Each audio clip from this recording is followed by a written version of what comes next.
Ya pemirsa, aktivitas Gunung Merapi ini menyebabkan sejumlah warga di sekitar ini harus waspada. Kita simak informasi berikut ini.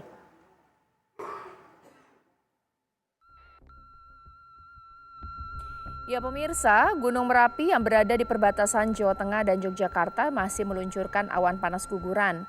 Gunung Merapi ini tercatat 6 kali mengeluarkan awan panas guguran pada Minggu siang. Dari pos pemantau bahwa terlihat dari data ada perkembangan aktivitas Gunung Merapi di mana awan panas meluncur ke arah barat daya dengan jarak luncur hingga 2,5 kilometer. Gubernur DIY menyatakan erupsi Gunung Merapi sekarang ini berguna untuk menutup lokasi tambang pasir di lereng Merapi yang rusak akibat penambangan pasir. Gunung Merapi sekarang tidak akan meletus seperti tahun 2010, guguran hanya berada di atas dan tidak sampai bawah dan hanya menutup lubang-lubang besar dari dampak pembangunan. Ya, seperti diketahui, hujan abu vulkanik kembali melanda sekitar lereng Merapi, di mana warga diimbau untuk tidak lakukan aktivitas dalam radius 3 km dari puncak Merapi. Hingga kini, status Merapi pada level 3 atau siaga.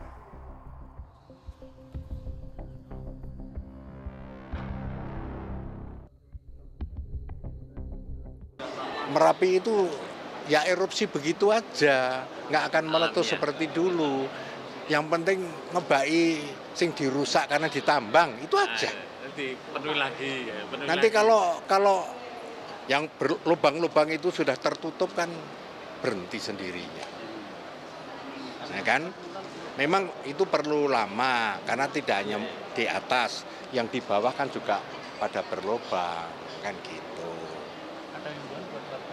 Ya Pak, ya kan sudah saya tutup di situ, nggak boleh nambang, jadi kan nggak ada warga. Nah kalau warga sebagian yang sudah nutup kita ratakan, ya kan. Ada yang ditanami rumput untuk sana, ada yang bikin keju, ada yang kita tanami pohon kopi, kan gitu. Berarti sudah ada 50.000 plus 200.000 di situ. Supaya mereka punya pendapatan dari produk di sektor pertanian, supaya tidak nambang lagi kan gitu. Hari ini kan luncuran sampai 7 km. Apa? Luncuran. Enggak apa-apa, hanya 70, 80, pokoknya minggu hanya sampai di atas saja, nggak akan meletus. Nggak, sudah berbeda, wong sudah 10 tahun lebih, biasanya kan 4 tahun meletus. Sekarang memang harus keluar ya, memang nyembur, tapi kan hanya 1 kilo, 2 kilo. Karena yang ditambang kan di sekitar situ. Ya, sekarang saya akan berbincang dengan Pak Surono yang merupakan ahli vulkanologi dan saya juga telah tersambung dengan Bapak Edi Wasono dari BPBD Magelang. Selamat malam Bapak-bapak. Selamat malam, Pak. Ya. Sebelum saya ke Pak Surono, mungkin saya ke Pak Edi Wasono. Pak, bagaimana perkembangan terakhir di lokasi? Apakah evakuasi ini sudah perlu untuk dilakukan untuk warga sekitar? Seperti apa, Pak? Ya, sampai sekarang Gunung Merapi masih rutinitas mengeluarkan awan panas meski jaraknya 2-3 kilo di Kali Bebeng. Namun untuk ancaman bahaya untuk manusia masih kita perkirakan masih di zona aman. Terkait dengan evakuasi saat ini belum kami lakukan, Mbak.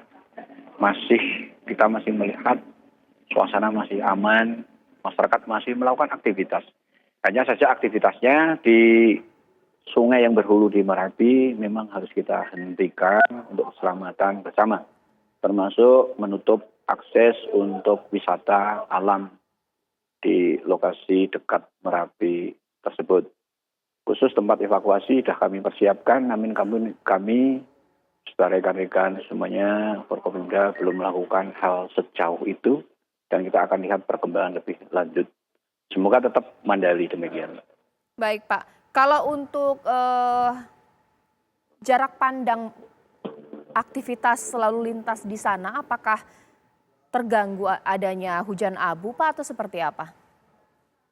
Ya, ketika terganggu itu hari Sabtu ya, tanggal 11 pukul 12 lebih 12.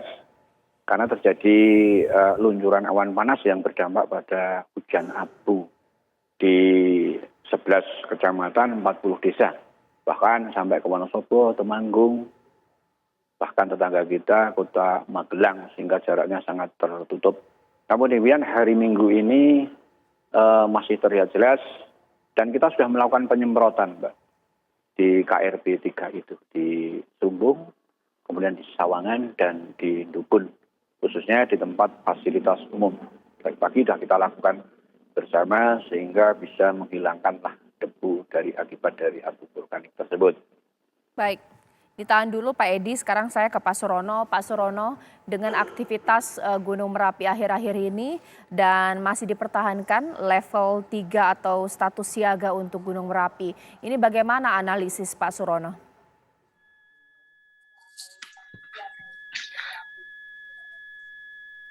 Pak Surono. Saya kira sudah betul ya untuk dipertahankan dalam level siaga karena toh guguran sudah terjadi. Iya Pak, sebenarnya ada yang perlu kita khawatirkan lebih tidak sih Pak? Atau memang ya sesuai dengan statusnya siaga bahkan evakuasi juga belum diperlukan, seperti apa Pak Surono? Saya kira tidak perlu ya dievakuasikan dan juga status siaga masih betul seperti itu. Karena kan beginilah, itu kan kubah lava sudah dibentuk sejak lama ya, dari 2020, kemudian beberapa kali terjadi awan guguran, kemudian diikuti oleh awan panas guguran. Dan pada dasarnya memang kubah lava itu tidak stabil karena terbentuk itu tidak sekaligus ya, berulang-ulang, berlapis-lapis, sehingga tidak stabil.